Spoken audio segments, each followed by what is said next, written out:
మొదలైపోయి ఇది బాహుబలితో వీళ్ళు అక్కడికి ఎంట్రీ ఇచ్చారు.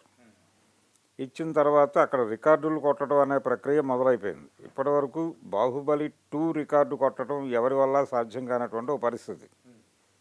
పుష్ప 2 దాన్ని రీచ్ అయిందని చెప్తున్నారు. దాని మీద రకరకాల గందరగోళాలు ఉన్నప్పటికీ కొట్టేసింది అనే మాటని మనం ప్రస్తుతానికి నమ్ముదాం. ఇప్పుడు పుష్ప 2 రికార్డుల్ని చావా కొడుతుందా లేదా అనేది చర్చ. ఈ సినిమా ఊపు అయితే కనిపిస్తోంది. అంటే ఈ సినిమా వర్కౌట్ అయింది అంటే చివరికి వీళ్ళు కూడా అదే ఫార్ములా, సౌత్ ఫార్ములానే ఫాలో అవుతున్నారా అనేది ఇప్పుడు ఇంకో సందేహం. ఈ సినిమా సక్సెస్ తర్వాత సౌత్ ఫార్ములా ఏంటంటే కొంచెం దేశభక్తి, కొంచెం ముస్లిం వ్యతిరేకత, ఇవి వర్కౌట్ అవుతాయి అనేటువంటి ఒక ఫార్ములా డిజైన్ చేసుకున్నారు. ఆ ఫార్ములాలో వచ్చిన సినిమాయే తండేల్ కూడా. అంటే పాన్ ఇండియా మార్కెట్ని అడ్రస్ చేయాలంటే ఈ కంటెంట్ ఉండాలి, ఈ ఎలిమెంట్స్ ఉండాలి అని చెప్పి ఒక ఫార్ములా ఫిక్స్ చేశారు మనవాళ్ళు. ఈ ఫార్ములాలోనే వెళ్తున్నారు. పాన్ ఇండియా మూవీస్ అనగానే ఈ ఎలిమెంట్స్ ఉండాలి అనుకుంటున్నారు. ఈ ఎలిమెంట్స్ లేకుండా పాత రోజుల్లో బాలీవుడ్ వాళ్ళు ఏ మ్యాజిక్ చేసి పెద్ద పెద్ద విజయాలు సాధించారో ఆ మ్యాజిక్ మీద ఆధారపడి సినిమా సక్సెస్ చేసుకున్నవాడు సుకుమార్. పుష్పలో ఇవేవీ లేవు, ఈ ఎలిమెంట్స్ ఏవీ లేవు. దానిలో యాక్షన్ సినిమా అంతే.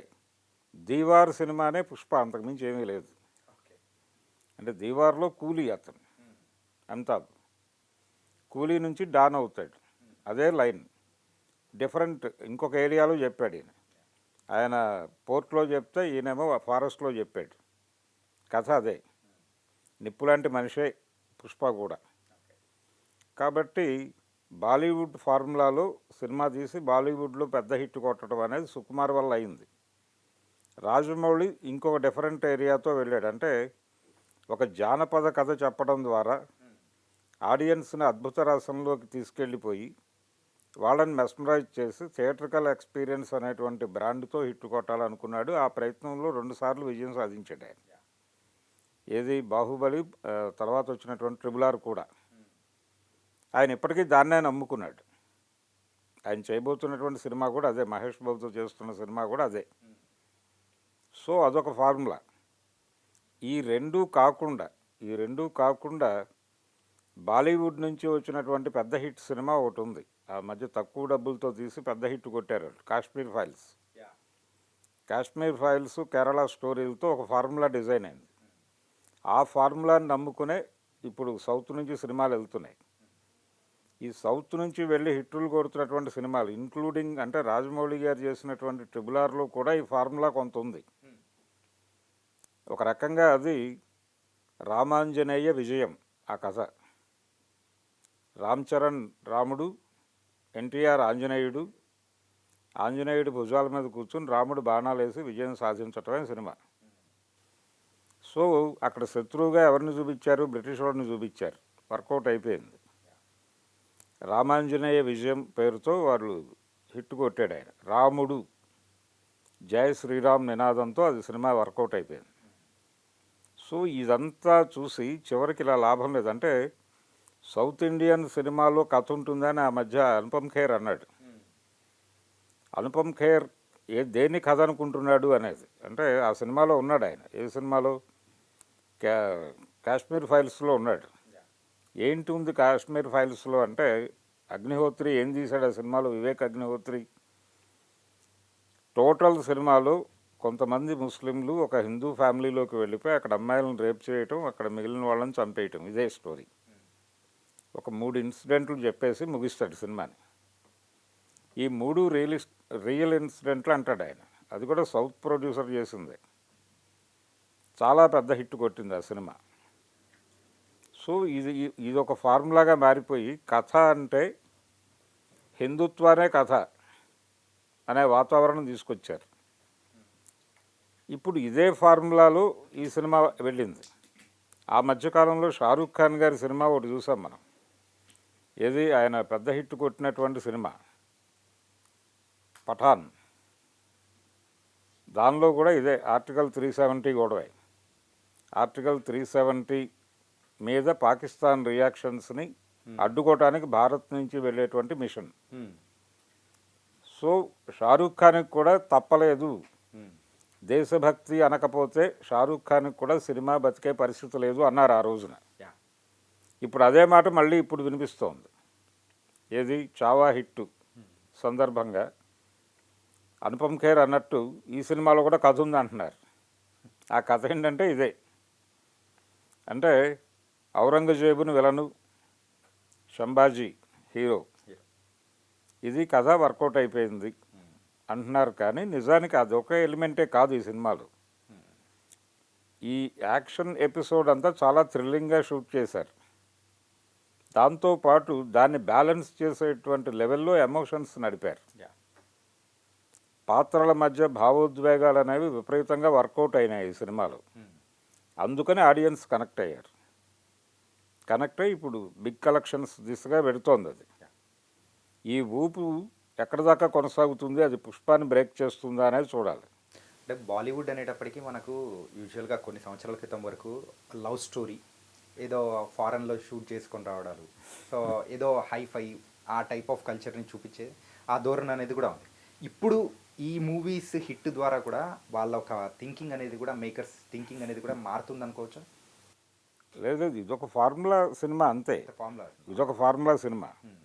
ఒరిజినల్గా యాక్షన్ సినిమాలు తీయటంలో వాళ్ళకు ఒక ప్రావీణ్యత ఉంది మొదటి నుంచి. ఎందుకు బాలీవుడ్ సినిమాలు స్పెషల్గా ఉండేవంటే వాళ్ళది జాతీయ మార్కెట్ కాబట్టి. జాతీయ మార్కెట్ ఉంది అనేటువంటి కాన్ఫిడెన్స్తోనే వాళ్ళు ఎక్కువ డబ్బులు ఖర్చు పెట్టి పెద్ద పెద్ద పెద్ద ఊహలు చేసేవాళ్ళు, పెద్ద కథలు డిజైన్ చేసేవాళ్ళు. అందుకని ఆ సినిమాలు ప్రత్యేకంగా ఉండేవి. అలాగే విదేశీ మార్కెట్ కూడా ఉంది దానికి. గ్లోబల్ మార్కెట్ ఆల్రెడీ హిందీ సినిమాకు ఉంది మొదటి నుంచి, కొత్తగా కాదు. ఇదేంటంటే మనకి లిమిటెడ్ సినిమా, లిమిటెడ్ మార్కెట్. అందుకని ఎప్పుడైతే మార్కెట్ తక్కువ ఉంటుందో బడ్జెట్ కూడా తక్కువే ఉంటుంది. కాబట్టి మనం ఇక్కడ ఖర్చు పెట్టి సినిమాలు తీయలేం కనుక మన కథలు మనకు ఉంటాయి, మన వ్యతలు మనకు ఉంటాయి అన్నట్టుగా అలాంటి సినిమాలు వచ్చేవి. కానీ ఇప్పుడు ప్రతి ఒక్కరూ మార్కెట్ వేటలోకి వెళ్ళిపోయారు. ఇప్పుడు కన్నడ నుంచి సినిమాలు వస్తున్నాయి కదా, పాన్ ఇండియా సినిమాలు వస్తున్నాయి. మార్కెట్ వేట మొదలైపోయింది. ఈ ఇండస్ట్రీ ఇంతవరకే లిమిటేషన్ అనుకోవడం లేదు. ప్రతి ఒక్కళ్ళు కూడా మార్కెట్ అడ్డుగోడల్ని బద్దలు కొట్టుకుని వెళ్ళిపోతున్నారు. గ్లోబల్ మార్కెట్లోకి వెళ్ళే ప్రయత్నంలో రాజమౌళి ఉన్నాడు. ఈ వీళ్ళు ఎలాగైతే పైకి ఎక్స్పాండ్ అవుతున్నారు, పైనుంచి కిందకి ఎక్స్పాండ్ అవడానికి వాళ్ళు ట్రై చేస్తున్నారు. బాలీవుడ్ సినిమాలు కూడా లోకల్ మార్కెట్లను పట్టుకోవడం కోసం ప్రయత్నం చేస్తున్నాయి. హాలీవుడ్ సినిమాలు కూడా లోకల్ మార్కెట్లను పట్టుకోవడానికి ప్రయత్నం చేస్తున్నాయి. కానీ ఈ సంస్కృతి అనేది కూడా చాలా సంవత్సరాల నుంచి అనేది కూడా ఉంది కదా. ఇది బాహుబలి తర్వాత మొదలైంది ఇటు నుంచి అటువైపుకి వెళ్ళటం. అంటే ఈ హాలీవుడ్ మూవీస్ కానీ ఇటు లోకల్గా పాట, అంటే లోకల్గా రావడానికి సంబంధించి వాళ్ళు ఒక టైంలో ఇంగ్లీష్ సినిమా అంటే మామూలుగా ఇక్కడ రిలీజ్ అయ్యేది ఒక లిమిటెడ్ సర్కిల్ వెళ్ళి ఆ సినిమా చూసేవాళ్ళు, అంతవరకే ఉండేది అది. బాలీవుడ్ సినిమా, హిందీ సినిమా ఇక్కడ రిలీజ్ అయ్యేది, కానీ దానికి ఒక ఆడియన్స్ ఉండేవాళ్ళు, వాళ్ళు చూసేవాళ్ళు. మిగిలిన జనాలు ఆ సినిమా జోలికి వెళ్ళేవాళ్ళు కాదు. కోర్ తెలుగు ఆడియన్స్ ఆ సినిమా జోలికి వెళ్ళేవాళ్ళు కాదు. అందుకని కాన్ఫిడెంట్గా ఆ సినిమాని పెద్ద హీరోలు రీమేక్ చేసేవాళ్ళు. ఇప్పుడు ఆ పరిస్థితి పోయింది. ఇప్పుడు రీమేక్ అనే కల్చర్ పోయింది. ఇప్పుడు మీరు ఒక సినిమాని రీమేక్ చేస్తున్నారు అనే మాట అనౌన్స్మెంట్ రాగానే దాని ఒరిజినల్ కంటెంట్ ఎక్కడో దొరుకుతుంది. ఆ రోజుల్లో అలా దొరికేది కాదు. మేము ఫలానా సినిమాని రీమేక్ చేస్తున్నాం అని చెప్తే ఆ సినిమా వెంటనే అవైలబుల్గా ఉండేది కాదు. అందుకని సరే ఆ సినిమా చూడని వాళ్ళు కూడా ఈ సినిమాని చూసి కనెక్ట్ అయిపోయేవాళ్ళు. ఇప్పుడు ఆ పరిస్థితి లేదు. మీరు చెప్పగానే వెంటనే ఆ సినిమా చూసేసి రెడీగా ఉంటున్నారు ఆడియన్స్ రివ్యూల కోసం. వీళ్ళు ఫస్ట్ లుక్ రివీల్ చేయగానే ఈ లుక్ అలా లేదు అని చెప్పి తగులుకుంటున్నారు. అంటే ఒకవేళ రీమేక్లు చేసినా కానీ ఆ నెగిటివిటీ అనేతోనే స్టార్ట్ అవుతుంది వాళ్ళ పబ్లిసిటీ అనేది కూడా.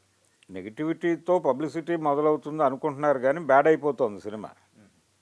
బ్యాడ్ అయిపోవడం వలన రీమేక్ చేసే పరిస్థితి లేదు. చిరంజీవి గారు ఆ రీమేక్లు ప్రయత్నాలు చేసి విఫలమయ్యాడు కదా. ఇప్పుడు ఎవరైనా ఒరిజినల్ కంటెంట్తో వెళ్ళక తప్పని పరిస్థితి ఉంది. ఈ ఒరిజినల్ కంటెంట్ పెద్ద మార్కెట్లోకి వెళ్ళేటప్పుడు డబ్బులు ఎక్కువ ఖర్చు పెట్టాల్సి ఉంటుంది. దానిలో మినిమం గ్యారంటీ చూసుకుని వెళ్తున్నారు. ఆ మినిమం గ్యారంటీగా వీళ్ళు అనుకుంటున్నటువంటిది దేశభక్తి. ఆ దేశభక్తే కథ అంటున్నాడు ఆయన అనుపమ్ ఖేర్.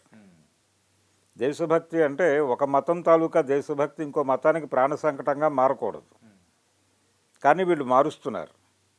తండేల్ సబ్జెక్టు ఎందుకు అరవింద్ గారికి కనెక్ట్ అయింది? అందులో పాకిస్తాన్ జైలు ఉంది కాబట్టి. శ్రీలంక జైలు ఉంటే ఆ సినిమా చేసేవాడు కాదు ఆయన. అదే నాగ చైతన్య క్యారెక్టరు శ్రీలంక జైలుకో, అమెరికా జైలుకో, లండన్ జైలుకో పెడితే ఆయన పట్టించుకునేవాడు కాదు. పాకిస్తాన్ జైలుకు వెళ్ళటం అనేది అక్కడ కనెక్టింగ్ పాయింట్. దాన్ని పట్టుకుని సినిమా తీసాడు ఆయన. అదే పరిస్థితిలో ఇప్పుడు ఇక్కడ కూడా, ఇక్కడ ఔరంగజేబు వెళ్ళను కాబట్టి ఇది వర్కౌట్ అయిపోతుందనే కాన్ఫిడెన్స్.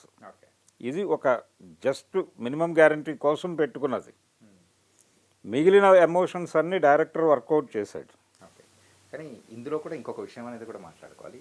సో ప్రజెంట్ ఎవరైనా గోల్డెన్ లెగ్ హీరోయిన్ ఉన్నారు అంటే అది రష్మిక మందాన. సో ఆవిడ లక్ ఫ్యాక్టర్ అనేది కూడా కలిసి వచ్చిందేమో అనిపిస్తుంది.